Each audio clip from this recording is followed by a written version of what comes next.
So in this lesson, guys, we're going to continue our study of exponents. We're going to talk about zero exponents and negative exponents this time. Okay, so we've already talked about positive integer exponents, right? Multiplying them, doing a power to a power, dividing them, things like that.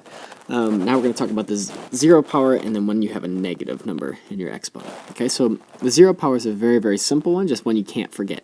Okay, the rule is really, really easy. Okay, so a to the zero power. Okay, so this is the rule.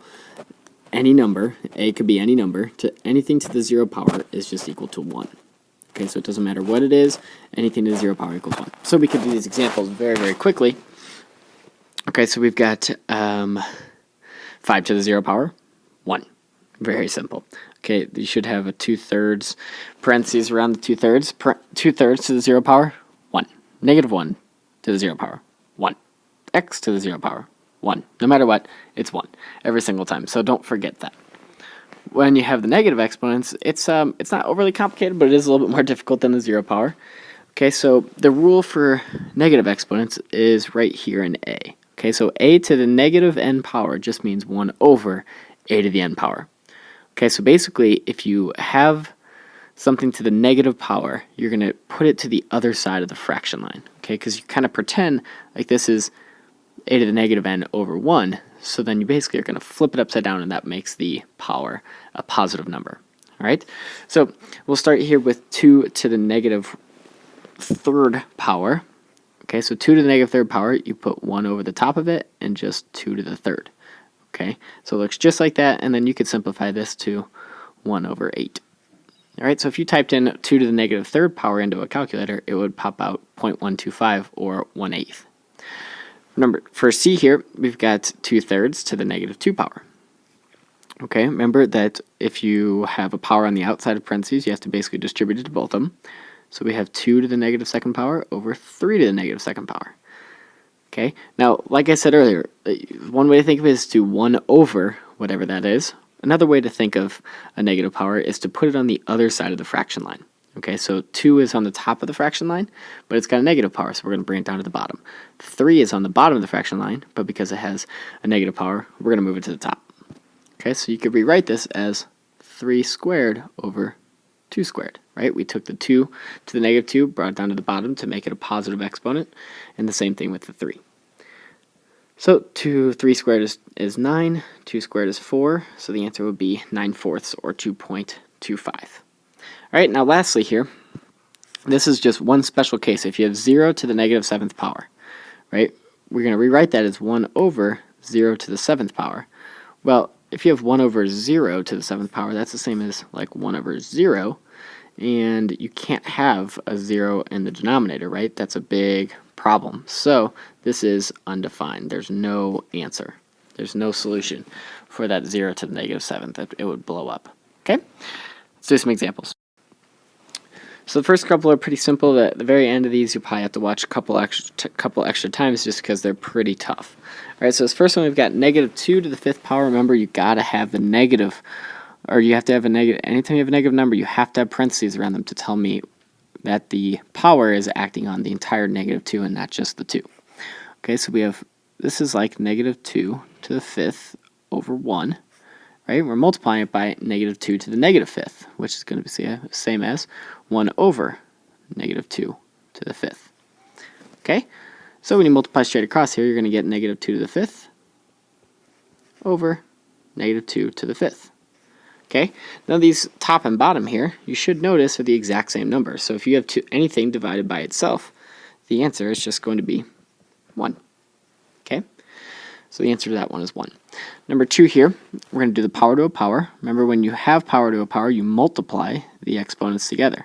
So this is 3 to the 3 times negative 2 power, which is 3 to the negative 6th power, which is 1 over 3 to the 6th, which is a really big number. We don't need to work that out. Okay? Now, number 3 here, we have 1 over 8 to the negative 2nd power. So, like I said, rather than writing it as 1 over 8 squared, okay, that's just a lot. Like, you could write it as this, all right? But that's a whole lot of work. That's just not very smart. Instead, like I said, another way to think of it is you're just going to go to the other side of the fraction line.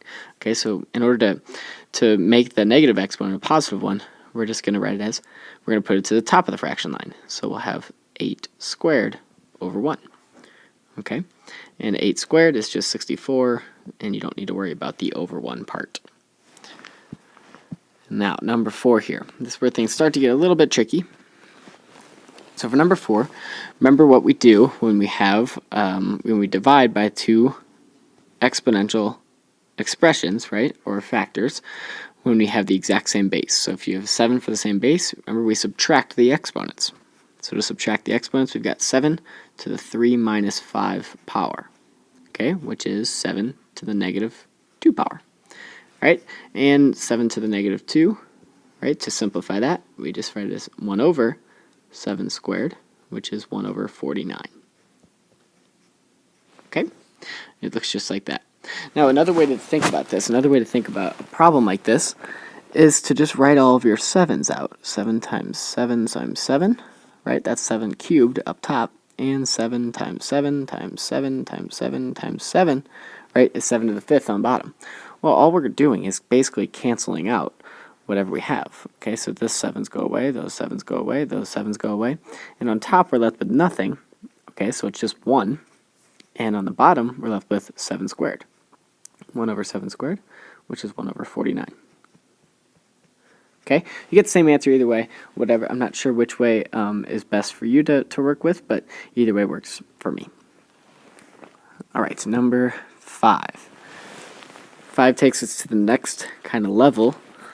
So we've got to take all of this stuff, we got to take this 3 third power and act it on all 3 of what we have. Okay, so we have 3 cubed, x to the negative 2 times 3, because it's a power to a power, and y to the 2 times 3. Okay, so 3 cubed we know is 27, x to the negative 6, because negative 2 times 3 is negative 6, and y to the 6th. Okay, so the only problem we have here is we have one negative exponent. We don't want to leave any negative exponents in our answers. When I say simplify, I don't want any negative exponents. So I want you to turn all the negative exponents to positive ones. Okay, so the 27 and the y to the 6th aren't going to change. They're going to stay the same. Okay, but the x to the negative 6 needs to go to the bottom of the fraction line, right, in order to become an x to the positive 6. So we just write x to the positive 6 down there, and that's the final answer.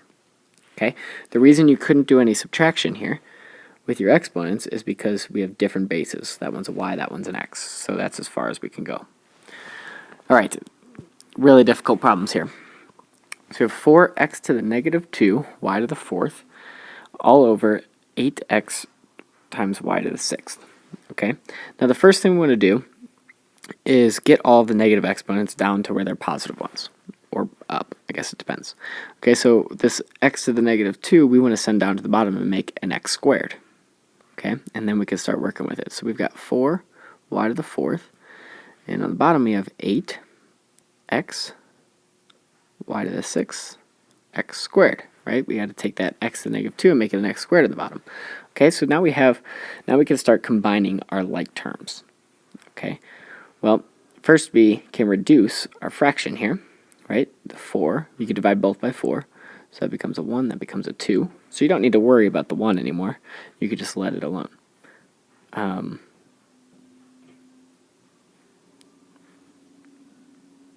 we've got the 1. Okay, to work with our denominator, we're going to have a 2 down there. Now, our x's, we have to combine our x's. So we've got 1x to the first down there times an x squared. Now remember that if you get x to the first and x squared, okay, and you're multiplying those together, you add the exponents. So 1 plus 2 is 3. That's how we've got x to the third. And then lastly, with the y's, we have 4 minus 6 is negative 2, right? So you could have y to the negative 2 on top and then bring it down to the bottom. Or I think the easier way to do this is just to think about you've got 4 y's on the top, 6 y's on the bottom. 4 of them are going to cancel out with each other, so you're left with no y's on the top and 2 more y's on the bottom. I think that's the easiest way to think of it. So that would be the final answer. Okay, 1 over 2x cubed y squared. And the last problem here. Last problem we've got negative 2x to the negative second power times y to the fifth all over negative 4x squared y squared.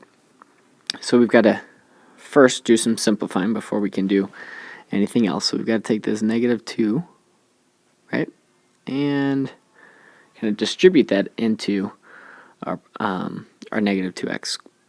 So we've got negative 2. Remember, we got to have parentheses around negative. Got to have parentheses around negatives. To the negative 2 power times x to the negative 2 power times y to the fifth all over negative 4x squared y squared. Now, before we can do any of these powers, we have to get all the negative exponents down to where they belong. Since we've got negative exponent here, it needs to come down to the bottom to become a negative 2x or negative 2 squared. And because that is an x to the negative 2, that needs to come down to the bottom too. So let's do that. You're just left with y to the fifth on top, and on bottom we have a whole bunch of stuff. Negative 2 squared, negative 4 is down there. We've got an x squared, we brought down a second x squared, and y squared. Okay, now we just got to start simplifying. Okay, let's simplify everything we can. All right, for the y's, what I suggest is think about we got 5 y's on top, 2 y's on bottom. So what's going to be left? Well, you're going to still have 3 y's on top and none on the bottom when you reduce them. Okay, so y to the third is going to be on top. And on bottom, we're going to have negative, remember it's negative 2, squared is 4 times a negative 4 is going to be negative 16. Positive 4 times negative 4 is negative 16. Okay, and the x squared times x squared, remember you add the exponents, so it's x to the fourth. That's your final answer. Y cubed over negative 16 x to the fourth. I know this is difficult. Make sure you work through those problems, and we'll see you in class.